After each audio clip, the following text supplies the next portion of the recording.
Quando Deus decide trabalhar profundamente na vida de alguém, o primeiro sintoma raramente é alegria. É silêncio. É o peso de um céu aparentemente mudo.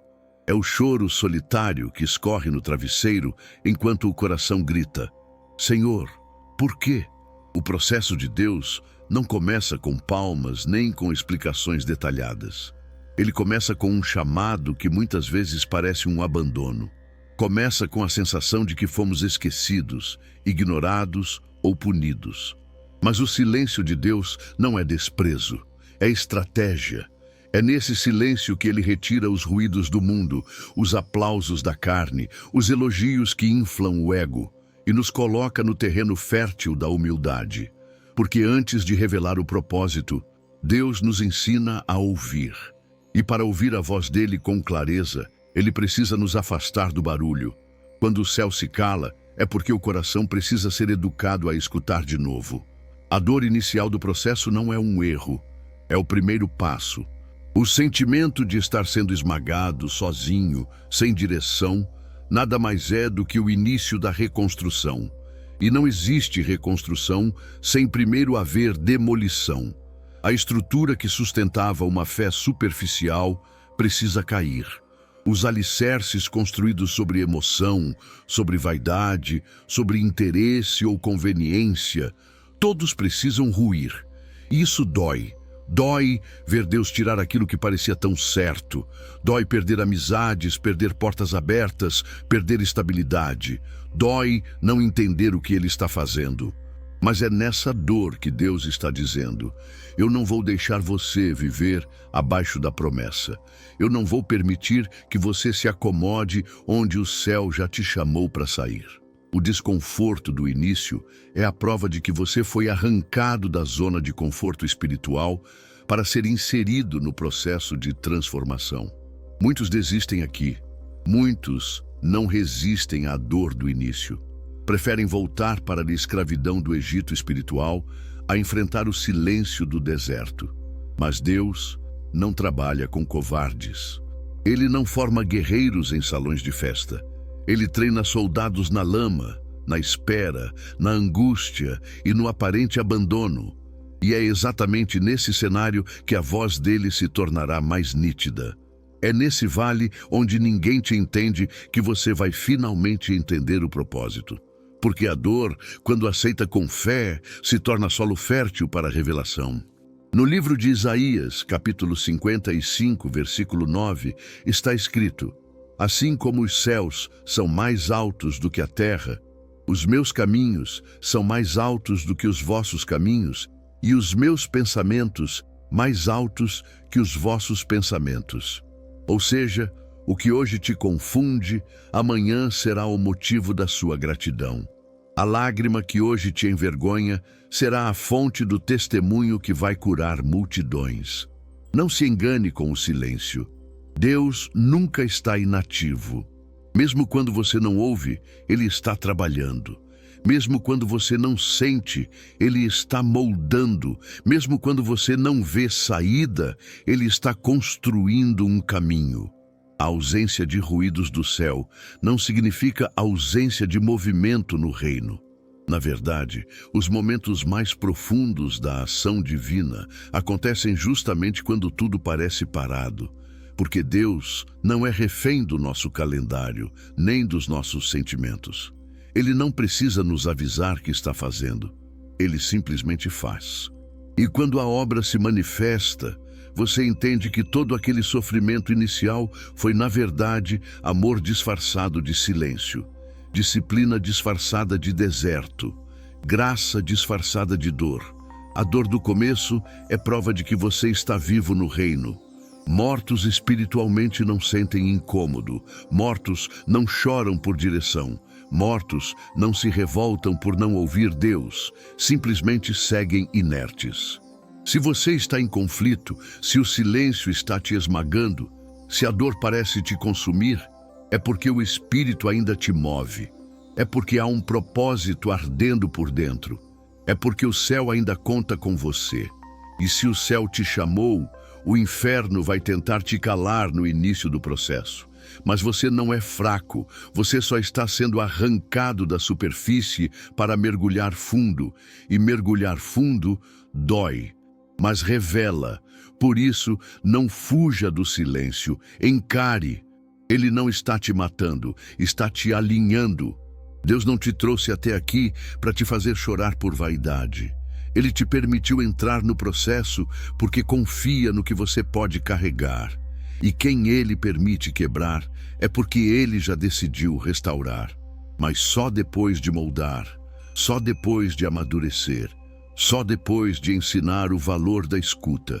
O céu silencioso é o início da pedagogia divina, e a sua dor é apenas o som do seu coração sendo ajustado ao ritmo do reino. Toda árvore frutífera que não é podada cresce desordenada. Suas folhas se espalham sem direção, seus galhos se multiplicam em vaidade, mas os frutos, esses ficam escassos, porque onde há excesso de ego, de distração e de aparência, falta essência. Deus, sendo o agricultor perfeito, conhece cada detalhe do que você foi chamado a produzir. E por isso, quando Ele vê ramos crescendo para lugares que não foram desenhados para ir, Ele vem com a tesoura da correção. E sim, isso dói. A poda dói porque corta vínculos, confronta áreas que estavam intocadas há anos, arranca hábitos enraizados, desmonta planos construídos sem oração, expõe motivações ocultas. E dói mais ainda porque somos podados justamente quando estamos crescendo. Mas o céu não se impressiona com crescimento visível. O céu responde a frutos, e frutos exigem corte. A dor da poda é um grito de amor divino. Deus não corta quem está morto. Ele só poda quem ainda tem vida. Isso significa que, se você está sangrando por dentro, se sentindo reduzido, limado, diminuído, é sinal de que você está na mira da multiplicação do céu. No Evangelho de João, capítulo 15, versículo 2, Jesus diz: todo ramo que dá fruto Ele poda, para que dê mais fruto ainda. Não é castigo, é investimento. Deus está eliminando o que está roubando sua seiva espiritual, desviando sua energia, te enfraquecendo aos poucos. O corte que machuca agora é a chave da colheita que virá depois. Porque o céu não trabalha com aparência. Deus não se impressiona com folhas verdes. Ele busca frutos que glorifiquem o nome dele. E se for preciso cortar o que está bonito, mas estéril, Ele vai cortar. Ele prefere um servo ferido que frutifica do que um servo bonito que não dá nada. Há momentos na vida em que sentimos que tudo está ruindo, que amizades somem, oportunidades evaporam, ministérios são suspensos, portas que pareciam divinas se fecham. E a alma chora: Senhor, por que isso está acontecendo comigo? A resposta pode estar no silêncio do processo. Você está sendo podado, porque Deus viu que aquele relacionamento, aquela posição, aquela ambição estavam crescendo fora da vontade dele. Estavam te levando para um lugar que parecia alto, mas te distanciava da raiz. E sem raiz, não há permanência. Ele corta para te preservar. Ele reduz para te fortalecer. Ele limpa para que o fruto que vier seja puro, maduro e constante. A poda é o preço da permanência no reino. Quem não aceita o corte vive de folhas. Quem suporta a tesoura carrega cestos. A poda também revela o que está escondido, porque é no corte que a seiva corre exposta. E é ali que Deus revela o que estava oculto por trás da aparência. Há traumas, pecados, medos, vaidades e apegos que só aparecem quando somos feridos. A poda, portanto, não é apenas externa, ela também revela o interior. E Deus quer curar você por completo. Ele não quer só um servo que pareça forte. Ele quer um coração sarado, um espírito estável, uma alma rendida. E isso só acontece quando ele passa com a tesoura santa da correção. Aquele sonho que caiu por terra, aquela porta que se fechou sem explicação, aquele convite que não veio, pode ter sido poda, porque o Pai vê além. Ele sabe que alguns galhos estavam crescendo rápido demais e que, se não fossem cortados agora, te quebrariam por inteiro depois. Se hoje você se sente menor, mais limitado, mais contido, não se culpe. A poda sempre nos faz sentir assim. Mas saiba, Deus não corta para destruir, Ele corta para gerar.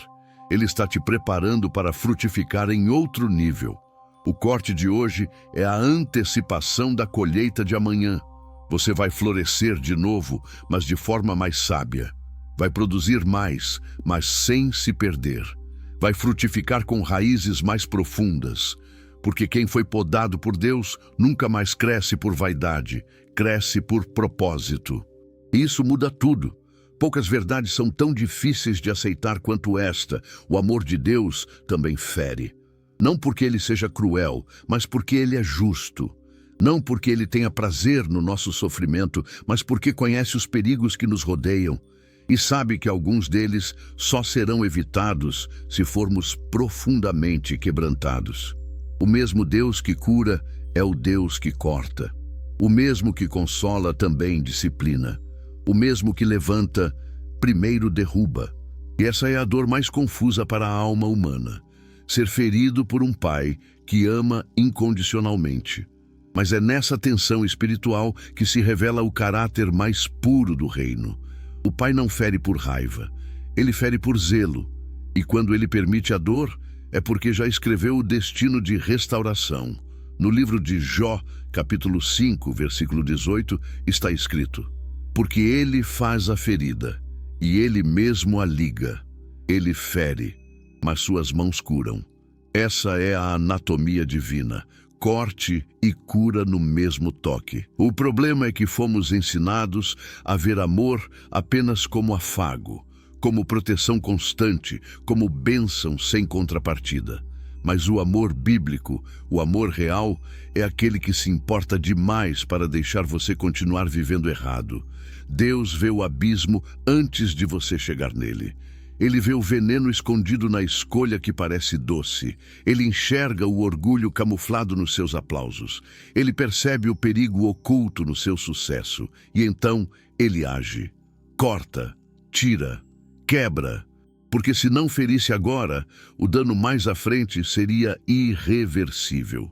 É como um cirurgião que precisa abrir uma ferida para evitar a morte do paciente.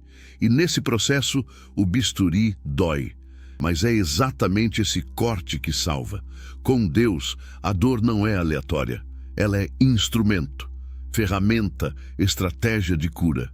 Talvez hoje você esteja sangrando espiritualmente, sentindo que Deus te deixou nu diante das tuas próprias fraquezas. Que Ele permitiu que todos vissem sua vulnerabilidade, que Ele te expôs, te envergonhou, te feriu onde mais doía. Mas e se isso for graça disfarçada? E se esse corte for a única maneira de remover aquilo que estava te matando por dentro? E se Deus decidiu interromper sua jornada triunfante porque viu que o aplauso estava te afastando dele? O amor dele não é passivo, é zeloso, é ativo. Ele não assiste à nossa queda, ele intervém. E quando intervém, fere, porque só se corrige o que se confronta. Só se transforma o que se rasga. E Deus não está interessado em sua performance. Ele quer seu coração puro. É preciso lembrar que o reino não é um lugar de conforto. É um campo de batalha. E soldados não são formados com afagos. São moldados com dor, disciplina e renúncia. E Deus, sendo o Senhor dos exércitos, treina seus filhos para suportar a glória. Porque glória sem estrutura destrói. E estrutura só vem com dor. Se você está sendo ferido por Deus, não é o fim, é o meio. Não é punição, é treinamento. Não é desprezo, é confiança. Ele te ama demais para permitir que você viva abaixo do que Ele planejou. Por isso, Ele vai tocar onde mais dói. Vai mexer onde você esconde. Vai quebrar o que você idolatra. Porque no final, você vai agradecer por ter sido ferido por um amor que restaura e não por um mundo que destrói. Se hoje você está em pedaços, lembre-se, Quem te feriu foi o único que pode te reconstruir. E quando ele termina a obra, ninguém mais vê as cicatrizes como vergonha. Elas se tornam testemunho. Elas dizem: aqui o Senhor tocou, aqui ele me quebrou, aqui ele me salvou. A ferida de Deus sempre termina em glória, sempre termina em vida. É impossível amadurecer espiritualmente sem passar pelo toque firme da correção divina. Em Hebreus, capítulo 12, versículo 6, está escrito com clareza avassaladora: porque o Senhor disciplina a quem ama e açoita a todo filho a quem recebe. Essa declaração não deixa dúvidas. No reino, a dor nem sempre é sinal de reprovação. Muitas vezes é prova incontestável de filiação. Deus não corrige quem não reconhece como filho. A disciplina dele é o selo de pertencimento. É como se o céu estivesse dizendo: você é meu, e por isso não vou te deixar permanecer onde está. Porque amor no reino não é conivência, é transformação. E transformação exige confronto, exige disciplina, exige ajustes dolorosos que só um pai amoroso é capaz de aplicar. A maioria das pessoas rejeita a correção porque foi marcada por figuras humanas distorcidas, pais abusivos, líderes autoritários, relacionamentos desequilibrados. Confundem disciplina com humilhação. Mas Deus não é um pai terreno falho. Ele não corrige com raiva. Ele corrige com intenção. Cada repreensão de Deus carrega um plano. Cada disciplina contém uma promessa. Deus não grita, ele ensina. Ele não machuca por prazer. Ele molda por zelo. E quando ele te corrige, não está destruindo sua identidade, está resgatando sua essência. O Pai Celestial não está interessado no que você aparenta ser. Ele está interessado no que você realmente é. E por isso, ele vai confrontar toda a casca que te impede de viver a verdade que ele escreveu a teu respeito. É preciso entender: a disciplina de Deus não anula a graça, ela a fortalece. A graça que não corrige se torna licença para o erro. Mas a verdadeira graça nos treina para a justiça.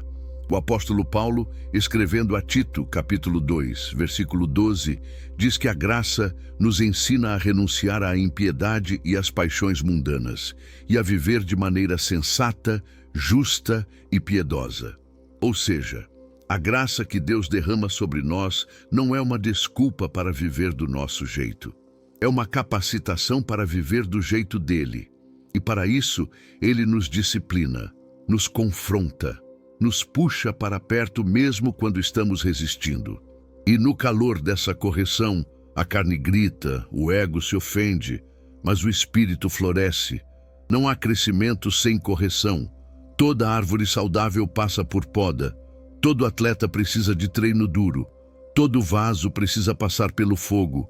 E todo filho de Deus precisa passar pela correção do Pai. Se hoje você está vivendo dias de confronto espiritual, em que Deus tem exposto pecados antigos, vícios escondidos, atitudes orgulhosas ou motivações erradas, não se desespere. Isso é prova de que Ele ainda está com você. Porque a pior coisa que pode acontecer a alguém não é ser disciplinado por Deus, é ser ignorado por Ele. Quando Deus para de corrigir, é porque já não há mais diálogo. Mas se Ele ainda está tocando, ainda está mostrando, ainda está podando, é porque Ele ainda está moldando. E quem Ele molda, Ele levanta. A correção não é o fim, é o caminho. Ela nos leva de volta à rota original, nos salva de nós mesmos.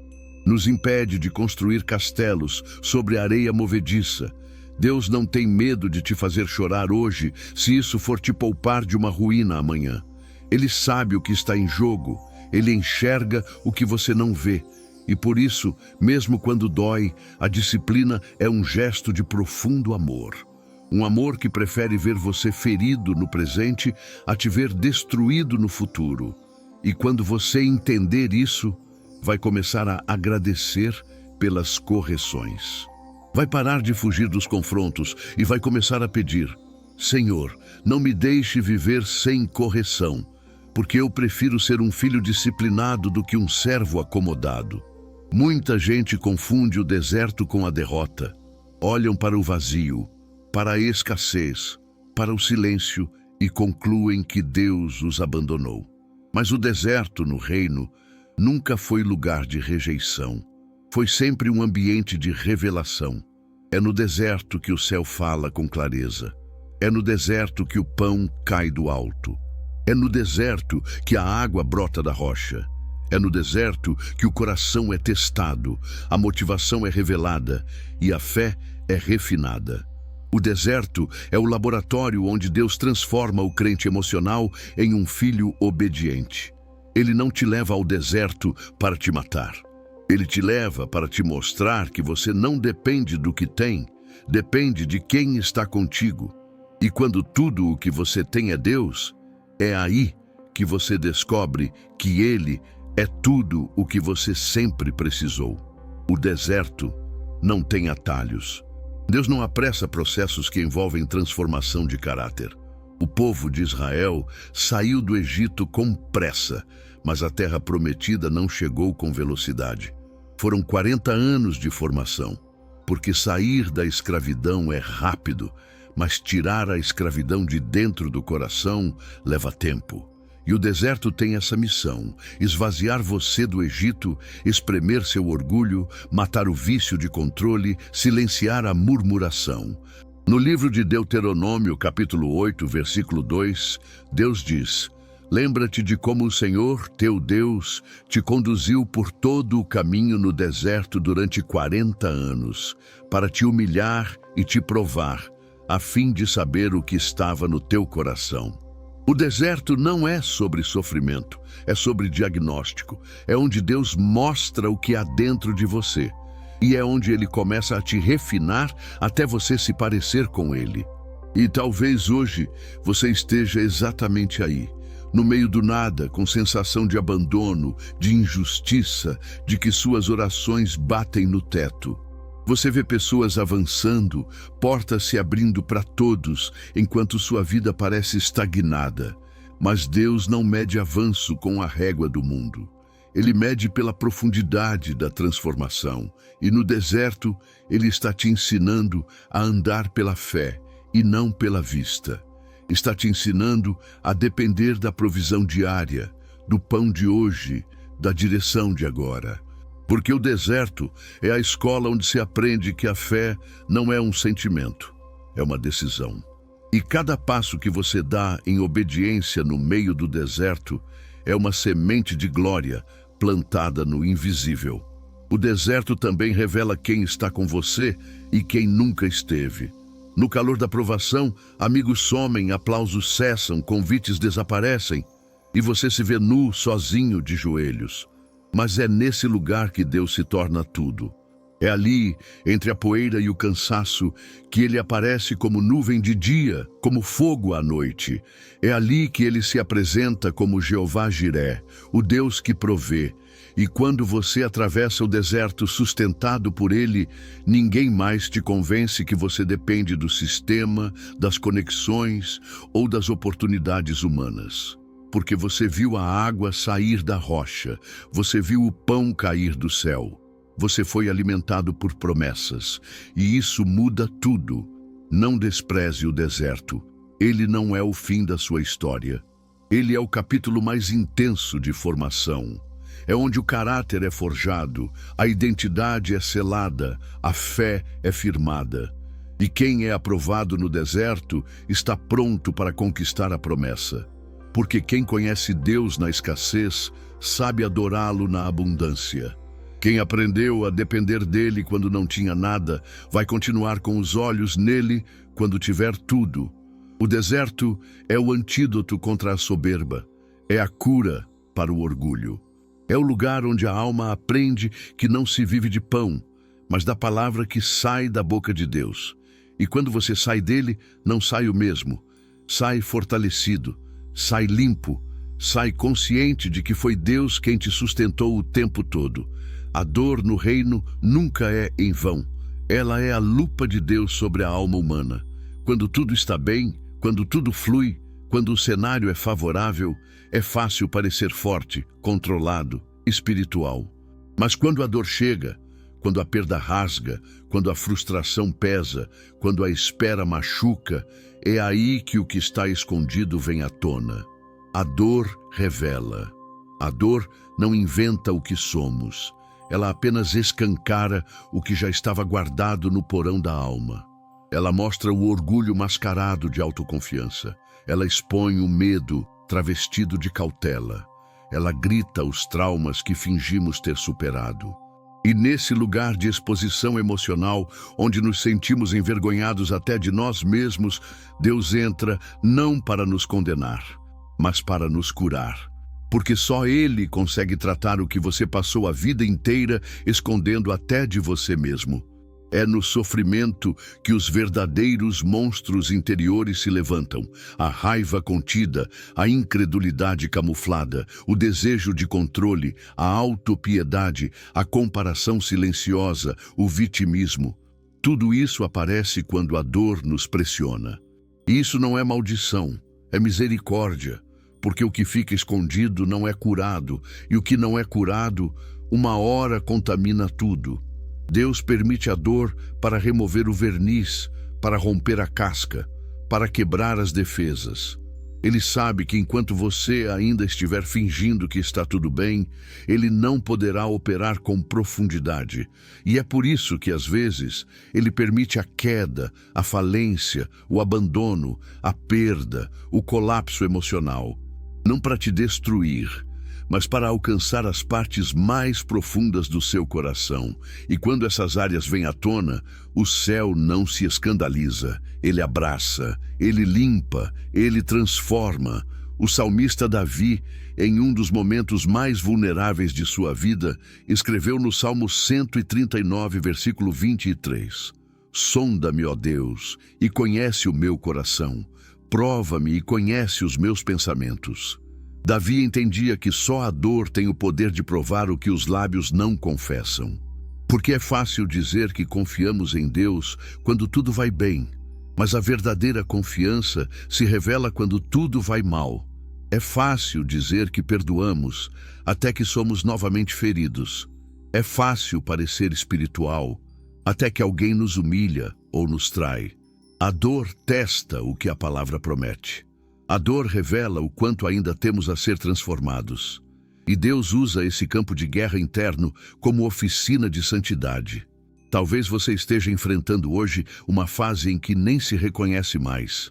As reações que tem tido, os pensamentos que surgem, os sentimentos que brotam, tudo parece estranho. Mas e se for Deus tirando as máscaras que você mesmo não sabia que vestia? E se essa crise for, na verdade, um processo de purificação? A dor te fez perceber que sua fé ainda estava apoiada em circunstâncias. A dor te mostrou que sua identidade ainda dependia da aprovação de outros. A dor te forçou a encarar o espelho da alma. E Deus está ali ao seu lado dizendo: é disso que eu quero te libertar, é isso que eu quero sarar. A ferida exposta é o começo da cura profunda, e o coração que se deixa sondar é o que será plenamente restaurado. Não lute contra o que está vindo à tona, não reprima, não se esconda. Deus está te mostrando quem você realmente é, não para te humilhar, mas para te curar de vez. Ele quer um coração puro, inteiro, rendido. Isso só nasce quando o velho coração de pedra é quebrado e substituído por um novo, de carne, sensível, ensinável, dependente. A dor te trouxe até esse ponto, mas Deus vai te levar além dela, porque o que Ele começou a revelar, Ele é fiel para tratar. E tudo aquilo que Ele expõe, Ele também sara. Porque o Deus que permite que o coração sangrando revele o que estava escondido, é o mesmo que promete: dar-vos-ei um novo coração, e porei dentro de vós um espírito novo. Ezequiel, capítulo 36, versículo 26. Poucas coisas são tão inquietantes para o coração humano quanto o silêncio de Deus. Oramos, choramos, clamamos, jejuamos, e parece que o céu permanece fechado. Nenhuma resposta, nenhum sinal, nenhuma direção. Apenas o eco das nossas próprias palavras. Abandono que muitos se perdem, acreditando que Deus os deixou, que Ele se esqueceu, que já não se importa. Mas o silêncio de Deus não é descaso, é instrução. O silêncio dele não significa ausência, significa amadurecimento.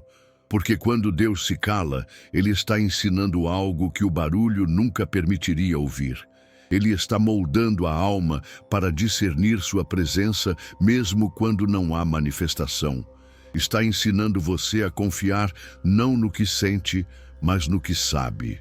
Está te treinando para andar por fé, não por vista. Deus se comunica de muitas formas. Ele fala pela palavra, por sonhos, por pessoas, por sinais. Mas há um momento em que Ele escolhe não falar, e mesmo assim está ensinando. Porque o silêncio é o idioma da maturidade espiritual. É o lugar onde a fé é provada no seu nível mais alto. É ali onde nada parece acontecer que Deus observa se ainda o buscamos sem garantias, se ainda oramos quando não há emoção, se ainda obedecemos quando não há recompensa imediata. O silêncio revela o motivo. Ele escancara se seguimos a Deus pelos benefícios ou pela presença. Ele expõe se somos servos fiéis ou apenas consumidores de promessas. E essa revelação não é para acusação, é para crescimento. Deus quer filhos que o conheçam mesmo quando ele não responde. Na Bíblia, Jó é o maior exemplo disso.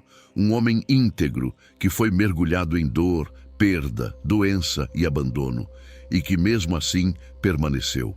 No livro de Jó, capítulo 23, versículo 8, ele declara: Eis que sigo adiante, mas ele não está ali. Volto para trás e não o percebo. Procuro-o à esquerda e não o vejo. Olho para a direita e não o encontro. Mas ele conhece o meu caminho.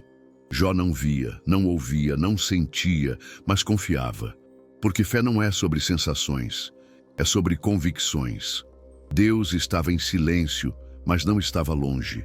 E é assim que Ele trabalha. Ele nos treina para reconhecer sua presença mesmo no escuro, mesmo na ausência de sinais, mesmo na confusão das emoções. Ele nos ensina a viver por convicção espiritual, não por estímulo sensorial. O silêncio de Deus é desconfortável, mas é pedagógico. É como o silêncio de um professor durante a prova. Ele não fala, mas está na sala. Ele não responde, mas está observando. E sua ausência de fala não é sinal de descaso. É sinal de que você já recebeu o conteúdo necessário e agora precisa demonstrar o quanto aprendeu. Deus age da mesma forma. Depois de te ensinar, Ele se cala e espera. Espera para ver se você vai confiar, se você vai lembrar das promessas, se vai permanecer mesmo sem emoção. Porque é aí que a fé verdadeira se manifesta. Não quando há milagres, mas quando há silêncio. E mesmo assim, você decide continuar. Se hoje você está vivendo esse tempo, não se desespere. Não é desprezo, é refinamento. Deus está forjando uma fé que não depende de sinais. Uma fé que não precisa de palavras novas para continuar crendo na palavra eterna. Uma fé que lembra o que Ele disse mesmo quando Ele não está dizendo mais nada. Uma fé que caminha firme mesmo sem chão visível. Porque essa é a fé que sustenta, a fé que move montanhas, a fé que faz o céu se manifestar na hora certa. O silêncio não é o fim da conversa, é o intervalo entre o ensino e a recompensa. E quem suporta o silêncio com fidelidade, verá Deus falar de novo com glória ainda maior. No reino de Deus, a glória nunca vem antes da humilhação. A honra verdadeira sempre passa primeiro pelo caminho da disciplina, da quebra, da vergonha. Não é castigo, é preparação. Deus sabe que o coração humano, se for honrado antes de estar pronto, se corrompe. E é por isso que Ele permite situações que nos expõem, nos reduzem, nos envergonham aos olhos do mundo, para que possamos ser elevados aos olhos do céu. Deus esvazia primeiro, para depois encher. Ele rebaixa antes de exaltar. Ele treina no esconderijo, antes de liberar para o público. Porque a honra que não foi precedida por disciplina se torna orgulho, e o orgulho precede a queda. Mas a honra que nasce depois da vergonha, essa é firme, porque foi lapidada no vale. A vergonha do processo é dolorosa. Ser deixado de lado, ser desacreditado, ser rejeitado, ser corrigido em público, ser apontado por erros antigos que Deus ainda está tratando em você, tudo isso sangra a alma. Tudo isso humilha o ego. Mas tudo isso também molda o espírito, porque enquanto o homem vê a vergonha como fracasso, Deus a vê como oportunidade. No reino, o palco não é dado a quem se promove, mas a quem se submete. E a disciplina, mesmo quando vem acompanhada de exposição, está forjando um caráter que poderá sustentar a glória. Deus não vai te levantar com força para depois te ver ruir em escândalo. Ele quer te erguer com estrutura. E essa estrutura se constrói quando você aceita a dor como parte do plano. No livro de Provérbios, capítulo 15, versículo 33, está escrito: o temor do Senhor é a instrução da sabedoria, e precedendo a honra vai a humildade. A ordem divina é clara. Primeiro vem o quebrantamento, depois a exaltação. É necessário ser esmagado para depois ser perfumado. É necessário ser colocado em silêncio para depois falar com autoridade. A vergonha ensina o limite da força humana e a grandeza da dependência. Quando você já foi humilhado, já foi mal interpretado, já foi jogado no chão, e mesmo assim continuou firme, Deus sabe que você está pronto para receber honra sem se perder. Porque a glória verdadeira não te exalta, ela te coloca de joelhos. Ela faz você reconhecer que tudo o que tem vem dele e que sem ele você voltaria à poeira. Talvez você esteja exatamente nesse estágio, passando por um processo doloroso de correção, sendo mal compreendido, talvez até sendo exposto publicamente por algo que Deus está tratando privadamente. Não se desespere, não se defenda, não tente explicar tudo, porque quem te vê caído hoje vai ver a mão de Deus te levantando amanhã. A vergonha que você viveu hoje é apenas a preparação para a honra que Ele vai te entregar. Mas é preciso resistir ao orgulho que quer se justificar. É preciso silenciar a alma que quer respostas imediatas. Porque quem espera em Deus com dignidade, colhe glória com estabilidade. A disciplina que dói agora é o alicerce que vai sustentar o que vem depois. E lembre-se, os maiores homens de Deus passaram pela vergonha antes da honra. José foi traído, vendido e preso injustamente antes de governar. Davi foi perseguido, humilhado, chamado de louco antes de ser coroado. Pedro foi quebrado por sua negação antes de se tornar a rocha da igreja. A honra no reino é precedida de lágrimas, cicatrizes e obediência.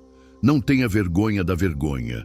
Ela é sagrada quando vem acompanhada de submissão, porque o céu conhece o valor de quem se cala no processo, de quem não se revolta quando é confrontado, de quem entende que a correção de hoje é a promoção de amanhã. Deus não tem pressa quando o assunto é caráter. Ele prefere perder o tempo de um projeto a ver você conquistar algo que não tem estrutura para sustentar. E é por isso que, muitas vezes, o que chamamos de atraso é, na verdade, lapidação. Ele está te moldando por dentro, porque não adianta viver o cumprimento da promessa por fora, se por dentro você ainda está frágil, inseguro, arrogante, orgulhoso ou instável. Deus não te chamou para viver milagres que vão te destruir. Ele quer que você esteja inteiro, firme, limpo, pronto. E essa inteireza só nasce no tempo da lapidação, um tempo em que nada parece se mover externamente, mas internamente o céu está esculpindo você com mãos invisíveis. É nesse tempo que você percebe que o reino não é sobre velocidade, é sobre profundidade. Lapidar dói, porque exige atrito. Deus coloca você em situações que revelam sua impaciência, sua imaturidade, sua necessidade de controle, sua pressa disfarçada de fé. Ele te faz esperar quando tudo em você quer correr. Ele te mantém em silêncio quando tudo em você quer gritar. Ele te prende em portas fechadas quando tudo em você quer arrombar. Mas isso não é crueldade, é cuidado. Deus está te moldando como o oleiro molda o vaso. Ele aperta, pressiona, gira e gira mais. E quando você acha que está pronto, ele começa de novo. Porque enquanto houver rachaduras, ele não vai permitir que você seja colocado no fogo. O vaso só entra no forno quando já está com a forma correta. E da mesma forma, Deus não vai liberar você para o próximo nível até que sua estrutura interna esteja alinhada com o que Ele quer derramar. No livro do profeta Jeremias, capítulo 18, versículo 4, está escrito: Como o vaso que o oleiro fazia de barro se quebrou na mão dele, tornou a fazer dele outro vaso, conforme o que pareceu bem aos seus olhos fazer. Isso revela algo profundo. Deus não se assusta com a sua deformidade. Se for preciso, Ele quebra e refaz. Não por raiva, mas por amor. Porque Ele sabe o que você pode carregar. Ele sabe qual glória quer liberar sobre você. E não vai permitir que essa glória destrua sua alma. Por isso, Ele insiste, lapida, alinha, corrige, repete, mesmo que doa, mesmo que canse, mesmo que pareça injusto. Ele sabe que no final, o vaso que ele está formando será útil para a obra dele, e não apenas bonito aos olhos dos homens. E talvez hoje você esteja nesse torno invisível, girando sem parar, sentindo-se esmagado, confuso, em um ciclo que parece não ter fim. Mas não se engane, esse movimento é o sinal de que Deus ainda está com as mãos sobre você. Porque o pior lugar não é o torno, é o abandono. Enquanto ele estiver moldando, há esperança. Enquanto você estiver sendo lapidado, ainda há destino. A lapidação não é rejeição, é sinal de que você foi escolhido para algo maior do que sua versão atual pode suportar. E por isso, ele está te trabalhando em áreas que ninguém vê. Está curando traumas antigos, quebrando vínculos invisíveis, libertando você de prisões emocionais. Tudo isso em silêncio, tudo isso no secreto. Porque quando ele te apresentar ao mundo, você não vai ser só mais um. Você vai carregar algo que transforma. Aceite o tempo da lapidação como honra, porque nem todos são moldados por Deus. Muitos vivem na superficialidade, correndo atrás de visibilidade, sem jamais permitirem que o céu os trabalhe por dentro. Mas você foi separado, e isso significa que sua dor tem um sentido, que sua espera tem um propósito, que esse esvaziamento que você sente é preparação para ser cheio. Deus está lapidando sua identidade, sua visão, sua sensibilidade espiritual. Ele está removendo tudo o que não combina com o que virá. E quando esse tempo passar, porque ele vai passar, você não será o mesmo. Você será resposta. Você será instrumento. Você será vaso de honra. Muita gente confunde o agir de Deus com castigo, quando na verdade o que está vivendo é correção. E essa confusão gera revolta, gera afastamento, gera feridas que poderiam ter sido evitadas se o coração compreendesse a natureza do Pai. Castigo é retribuição, correção é redenção. Castigo tem como base a ira. Correção nasce do amor. O castigo visa punir por algo errado. A correção busca alinhar para o que é certo. Deus não castiga seus filhos com raiva. Ele os corrige com zelo, e essa diferença muda tudo, porque quem enxerga o processo como castigo tende a endurecer o coração, a se sentir rejeitado, abandonado, amaldiçoado. Mas quem entende que está sendo corrigido, se entrega, se submete, se permite ser transformado. A diferença não está no que se vive, está em como se interpreta o que se vive. A Bíblia é clara ao mostrar que Deus é pai, e não um juiz distante. E um pai corrige, porque ama. Em Hebreus, capítulo 12, versículo 7, está escrito: é para a disciplina que perseverais. Deus vos trata como filhos. Pois, que filho há a quem o pai não corrige? Essa correção, porém, não é vingança. Deus não está esperando você errar para te esmagar. Ele não age como quem está descontando uma frustração divina. Ele age como um pai que enxerga o perigo lá na frente. E por isso, intervém agora. Quando ele fecha uma porta, quando ele expõe uma falha, quando ele te impede de seguir por um caminho que parecia certo, não é castigo, é proteção. Ele te ama demais para te deixar se perder. E a correção é a prova mais profunda desse amor. O castigo pode deixar marcas, a correção deixa raízes. O castigo fere sem restaurar. A correção confronta para curar. E Deus, em sua perfeição, nunca vai escolher a via do castigo quando pode transformar por meio da disciplina. Mesmo quando parece que ele está te ferindo, mesmo quando o processo parece duro demais, ele está moldando em você algo eterno. O castigo paralisa, a correção impulsiona, o castigo isola, a correção aproxima, o castigo oprime, a correção edifica. Por isso, quando estiver passando por algo que dói, pergunte-se: o que Deus quer me ensinar com isso? Em vez de se revoltar, se abra. Em vez de fugir, se renda. Porque Deus não desperdiça dor. Ele a transforma em sabedoria, em maturidade, em autoridade espiritual. É importante entender que o castigo é definitivo. Ele fecha, ele encerra. Mas a correção aponta para um recomeço. Quando Deus corrige, Ele está dizendo: ainda acredito em você, ainda tenho planos, ainda vou te usar. Ele não está te afastando, está te preparando. Não está te rejeitando, está te limpando. Não está te destruindo, está reconstruindo por dentro. E essa reconstrução pode até parecer dura, porque envolve perder coisas que você achava essenciais. Envolve soltar pessoas, deixar vontades, abandonar hábitos.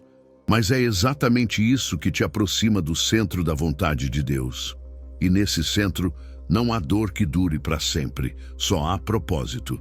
Se você conseguir discernir isso no meio do processo, sua postura muda. Você para de murmurar e começa a perguntar. Para de reclamar e começa a crescer. Para de culpar Deus e começa a se alinhar com Ele. Porque a correção, quando bem recebida, acelera processos. O coração ensinável vive milagres mais cedo, mas o coração resistente repete ciclos desnecessários. Deus quer te livrar disso. Ele quer que você entenda, de uma vez por todas, que o que você está vivendo hoje não é castigo, é cuidado. E esse cuidado pode doer, pode cortar, pode parecer duro, mas vai te deixar mais forte, mais limpo, mais perto do céu. O processo que Deus permite nunca termina em destruição, termina em glória. Ele não é um Deus que apenas quebra, Ele quebra para refazer. E toda vez que você duvidar disso, basta olhar para as Escrituras. A Bíblia está repleta de homens e mulheres que foram profundamente feridos, moldados, humilhados, disciplinados e depois restaurados para viver algo muito maior do que tinham antes da dor. O padrão é claro: primeiro a dor, depois a glória. Primeiro a vergonha, depois a honra. Primeiro a queda, depois o levantar. Porque no reino, a restauração não é um prêmio, é uma consequência natural de quem suporta o processo com humildade. E esses exemplos não são apenas histórias. São mapas espirituais para nos mostrar que vale a pena continuar, mesmo quando tudo dentro de nós grita para desistir. Pense em José, um jovem cheio de sonhos que viu seus próprios irmãos o venderem como escravo. Passou anos preso por uma injustiça, esquecido em masmorras, rejeitado por aqueles que deveriam protegê-lo. O processo de José foi doloroso e longo, Mas foi nesse calabouço que Deus treinou seu coração para perdoar, sua mente para governar e sua alma para permanecer humilde, mesmo com poder. Quando Faraó o chamou, José não era mais um menino sonhador, era um homem forjado no fogo. E foi exatamente por isso que ele pôde dizer aos irmãos que o traíram: vocês intentaram o mal contra mim, mas Deus o tornou em bem. Gênesis capítulo 50, versículo 20. José foi restaurado em um nível que sua dor não ousaria imaginar. Ele não apenas recuperou a liberdade, ele se tornou o braço direito do rei do Egito. E Davi, o homem segundo o coração de Deus, ele também passou por um processo brutal. Perseguido por Saul, humilhado, vivendo em cavernas, fingindo loucura, sendo traído, até mesmo cometendo erros graves, como o pecado com Batseba. Mas mesmo depois de tudo isso, Davi se quebranta, se arrepende, escreve salmos chorando diante de Deus e é restaurado. Deus não apenas o manteve no trono, Deus prometeu que o Messias viria da sua linhagem. A restauração de Davi prova que o arrependimento genuíno sempre encontra graça. Deus não cancela histórias, ele ressignifica cada capítulo quebrado com redenção. Pedro também é um símbolo vivo da restauração divina. Depois de prometer fidelidade eterna, ele nega Jesus 3 vezes em público. E o olhar de Cristo após a negação parte o coração de Pedro como nada mais poderia. Ele chora amargamente, envergonhado, arrasado por dentro. Mas após a ressurreição, Jesus o procura. E num diálogo terno e restaurador pergunta 3 vezes: tu me amas? Não para expor, mas para curar. Pedro não apenas é perdoado, ele é comissionado. Jesus diz: apacenta as minhas ovelhas. O que parecia fim virou início. O traidor virou pastor. O covarde virou líder da igreja primitiva, porque para Deus nenhum erro é grande demais que o sangue do Cordeiro não possa restaurar. E o que dizer de Paulo? Um perseguidor da igreja responsável pela morte de cristãos, um homem que respirava ódio contra os seguidores de Cristo, mas ao ser confrontado pelo próprio Jesus no caminho de Damasco, ele é cegado por fora, para ser iluminado por dentro. 3 dias em escuridão, 3 dias de silêncio, 3 dias de confronto interno.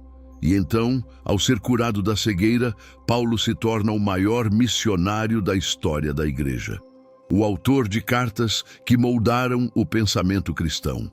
O homem que antes causava medo passou a pregar com ousadia a graça que ele mesmo recebeu. Sua história prova que Deus não define ninguém pelo passado, mas pelo destino profético. Esses exemplos, José, Davi, Pedro, Paulo e tantos outros como Moisés, Ana, Ruth, Esther, Maria Madalena, todos eles passaram por processos profundos antes de serem honrados. Todos foram feridos, todos foram quebrantados, todos enfrentaram tempos de vergonha, solidão, disciplina, mas todos foram restaurados, porque Deus é fiel. E ele jamais deixa um processo terminar sem propósito. Ele jamais permite dor sem ter cura preparada. A restauração é a assinatura final de Deus na vida de quem não desistiu no meio do caminho. E se ele restaurou todos esses, ele também vai restaurar você. O mesmo Deus que levantou os gigantes da fé é o que te molda agora em silêncio, com precisão, com amor. Nada que Deus permite na sua vida é desperdiçado. Nenhuma lágrima cai ao chão sem propósito. Nenhuma noite escura é ignorada no céu. Nenhuma cicatriz é acidental. No reino, até o sofrimento tem função. E muitas vezes, aquilo que você achou que te destruíra, na verdade, foi a semente do testemunho que vai levantar outros. Deus não desperdiça dores. Ele as transforma em pontes. Ele pega o que parecia inútil e constrói caminhos de restauração para muitos. Por isso, nunca subestime o processo que você está vivendo. Ele pode parecer isolado, particular, sufocante, mas acredite, Sua história está sendo escrita com tintas eternas. E quando esse capítulo terminar, ele não será apenas lembrado como tempo de dor, será lembrado como o lugar onde nasceu uma mensagem que vai curar corações feridos como o seu. A Bíblia é repleta de testemunhos que nasceram no lugar da dor. Pense em Ana, a mulher estéril que chorava ano após ano, humilhada por Penina, sem filhos, sem respostas. Mas foi exatamente daquele útero desprezado que nasceu o profeta Samuel, um dos maiores líderes espirituais da história de Israel. Ana não sabia, mas seu choro estava gerando um legado. Seu sofrimento gerou um testemunho que seria contado por gerações. Ou então Ruth, que perdeu o marido, deixou sua terra, foi trabalhar como catadora de sobras no campo e acabou entrando na genealogia de Jesus. Ela achou que tinha perdido tudo, mas Deus estava escrevendo uma história de redenção que inspiraria milhares. A dor dela virou o testemunho eterno. E é isso que Deus quer fazer com você. O testemunho é a prova viva de que a dor não venceu. É a marca de que a cruz existiu, mas que também houve ressurreição. É o som que sai da alma depois que o grito de desespero foi transformado em louvor. E talvez você ache que ainda não tem um testemunho, porque ainda está na fase da lágrima, do silêncio, da vergonha. Mas é justamente aí que Deus começa a construir algo que os céus vão usar com poder. A fase da dor não é o fim, é o molde, é o forno, é a fundação. E quando Deus terminar, tudo isso será usado como ferramenta de cura, porque o reino é feito por pessoas curadas que curam. Pessoas que sangraram e agora estendem a mão para os que ainda sangram. Pessoas que sobreviveram ao que parecia impossível e agora apontam o caminho. Lembre-se, o testemunho tem autoridade. Ele não é só uma história bonita. Ele carrega peso no mundo espiritual. O inferno odeia quando um crente se levanta e diz: "Eu venci." Porque essa declaração não é só sobre sobrevivência, é sobre glória, é sobre mostrar que a graça foi maior, que a cruz foi suficiente, que o sangue de Jesus não falhou. Quando você conta sua história, mesmo que cheia de rachaduras, Deus transforma cada falha em ensino, cada dor em direção, cada perda em impacto. E é por isso que Ele te sustentou, é por isso que Ele não permitiu que você morresse naquele lugar, porque a sua história precisava continuar. Porque outras vidas dependem do que você está prestes a testemunhar. Não se envergonhe das feridas. Elas são as marcas da sobrevivência. São o mapa do caminho. São a prova de que você passou pelo fogo, mas não foi consumido. São o selo de que Deus esteve com você o tempo todo. E agora, com essas marcas, você será voz profética para levantar os caídos. Você será resposta para perguntas que outros estão fazendo em desespero. Você será sinal vivo de que o processo dói, mas restaura. Que a disciplina aperta, mas salva. Que o silêncio de Deus não é rejeição, mas lapidação. Sua história será um altar onde outros vão encontrar cura. Porque no reino, a dor nunca é só sua. Ela é canal, ela é ponte, ela é chave de libertação para muitos. A disciplina de Deus não apenas molda o coração, ela também protege a alma do colapso. O que parece, à primeira vista, um controle severo ou uma limitação pesada, na verdade, é um escudo invisível que nos impede de cair nas armadilhas do inimigo. Deus disciplina para evitar que você abra portas que não vai conseguir fechar depois. Ele corrige antes que o caos entre. Ele fere, sim, mas fere como um pai que prefere ver o filho chorar no momento da repreensão a vê-lo afundar em destruição irreversível. No livro de Provérbios, capítulo 3, versículos 11 e 12, está escrito: "Filho meu, não desprezes a correção do Senhor, nem te enojes da sua repreensão, porque o Senhor repreende aquele a quem ama, assim como o pai ao filho a quem quer bem." Essa correção, além de formar o caráter, bloqueia a entrada do inimigo em áreas sensíveis que, sem o trato de Deus, seriam brechas abertas. É fácil esquecer que o reino espiritual é um campo de batalha e que o inimigo, como diz o apóstolo Pedro, anda em derredor como um leão que ruge, buscando a quem possa tragar. Primeira carta de Pedro, capítulo 5, versículo 8. Satanás não ataca à toa.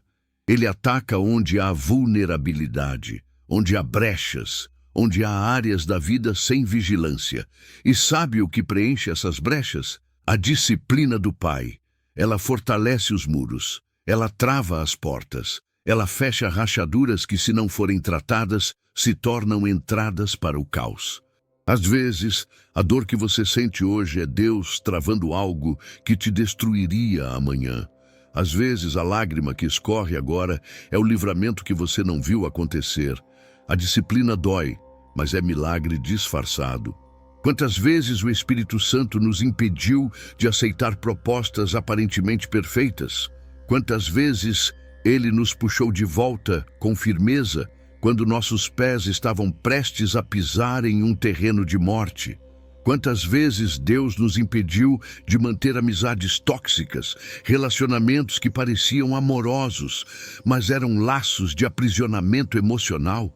Quantas portas Ele fechou e a gente chorou, murmurou, se sentiu rejeitado, sem saber que ali estava a graça oculta da disciplina?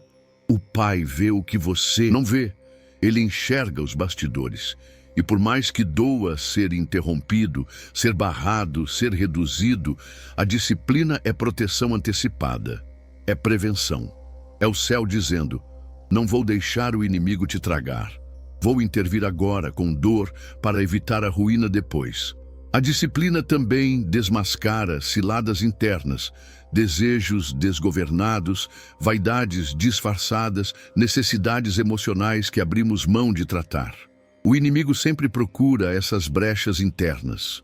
E Deus, sendo Pai zeloso, confronta cada uma delas no processo.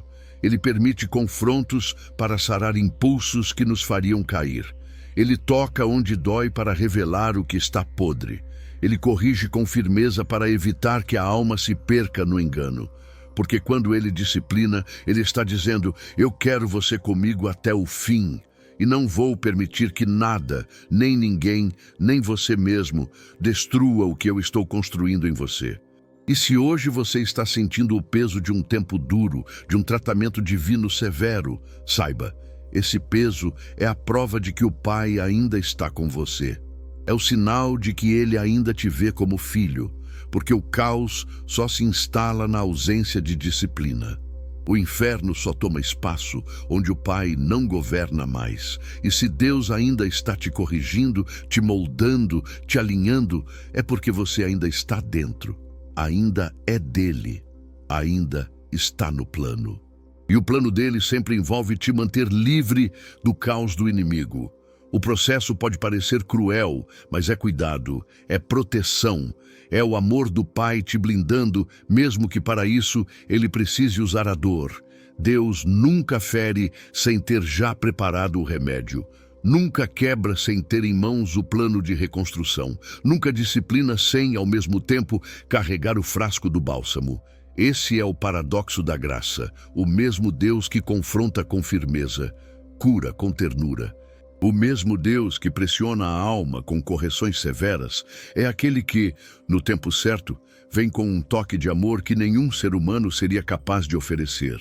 E é por isso que as cicatrizes do processo não nos lembram apenas da dor, elas carregam a memória viva da cura.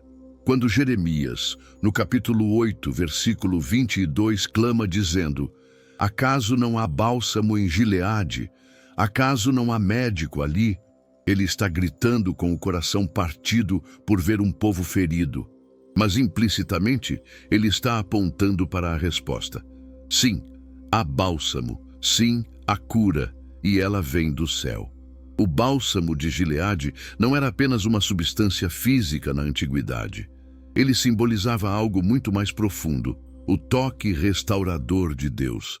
Era uma figura da graça que alcança o fundo da alma, que penetra na ferida aberta, infeccionada, exposta e vai cicatrizando de dentro para fora.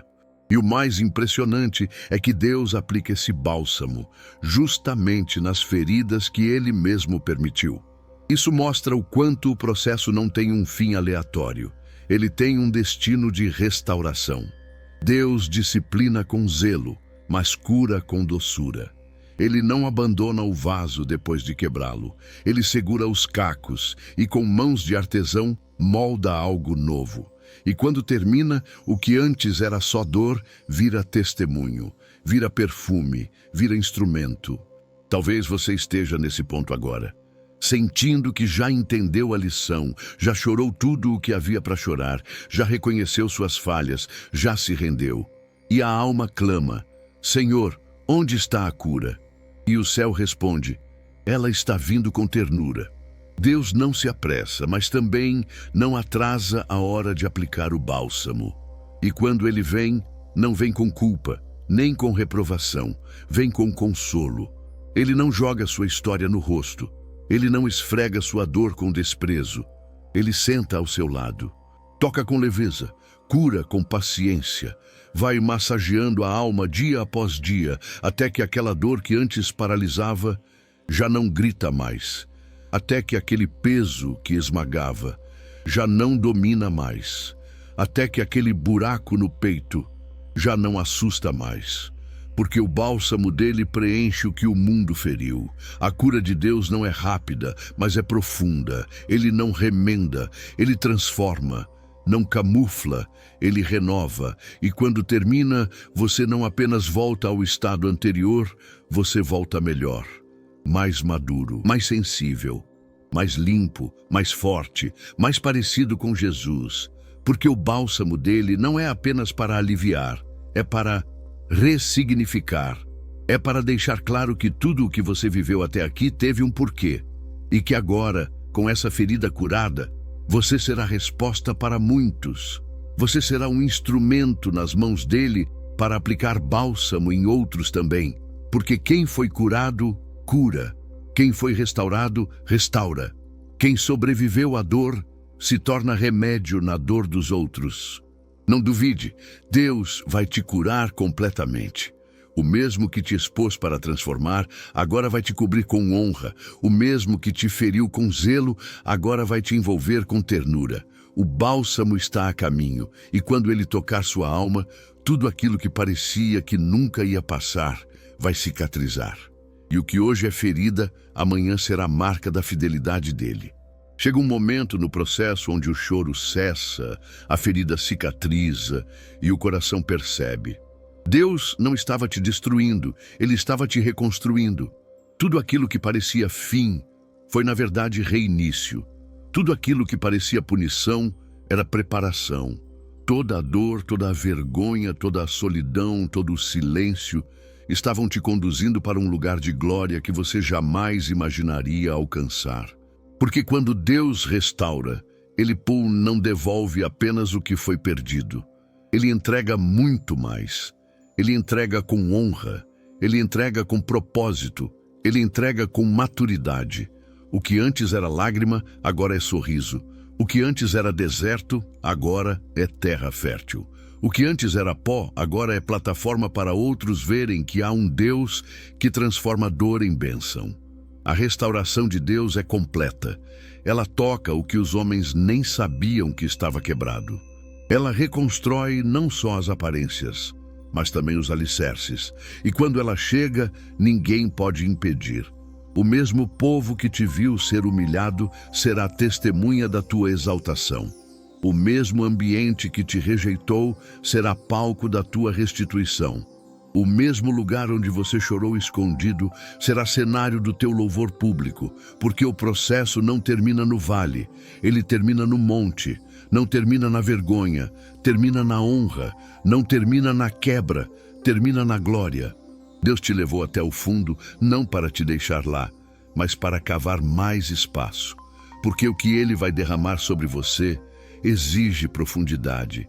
Pense em Jó, o homem que perdeu tudo, família, bens, saúde, dignidade. Foi julgado, acusado, abandonado, mas permaneceu. Mesmo questionando, mesmo chorando, ele não abandonou a fé. E no final, Deus apareceu.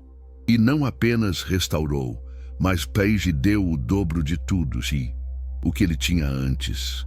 Jó capítulo 42, versículo 10 diz: O Senhor virou o cativeiro de Jó quando ele orava pelos seus amigos, e o Senhor deu a Jó o dobro do que antes possuía. Essa é a glória da restauração. Ela não compensa o passado, ela redefine o futuro. Ela faz com que o que você viveu de dor pareça pequeno diante do que Deus vai liberar de vida. E não é exagero, é promessa, é justiça divina, é o que Ele faz com quem passa fielmente pelo processo. E talvez hoje você ainda esteja entre a dor e a restauração. Já não sangra como antes, mas também ainda não vê tudo restaurado. E eu te digo com autoridade espiritual: a glória está chegando. Não tarde, não falha, não frustra. Deus não é homem para mentir, nem filho do homem para se arrepender. Se Ele começou a boa obra, Ele vai completar. E quando completar, vai ser tão lindo, tão profundo, tão poderoso, que você vai dizer: valeu a pena. Cada lágrima, cada não, cada queda, cada noite mal dormida, cada humilhação, tudo isso vai ser devolvido em forma de testemunho, autoridade, frutos. Você não vai apenas contar que passou, você vai viver como quem foi marcado pela mão de Deus. A glória da restauração não é um prêmio para os fortes, é a herança dos que permaneceram, é a colheita dos que não desistiram, é a recompensa daqueles que aceitaram ser moldados. E você é um desses. Deus te viu quando ninguém te viu. Deus te guardou quando você mesmo pensou em desistir. E agora, Ele está se aproximando com a veste nova, com o anel da filiação, com o beijo no rosto. Ele está dizendo: acabou. Agora é tempo de restituição. Receba, levante-se, vista a honra, caminhe na paz, porque o processo passou, mas a glória vai durar para sempre.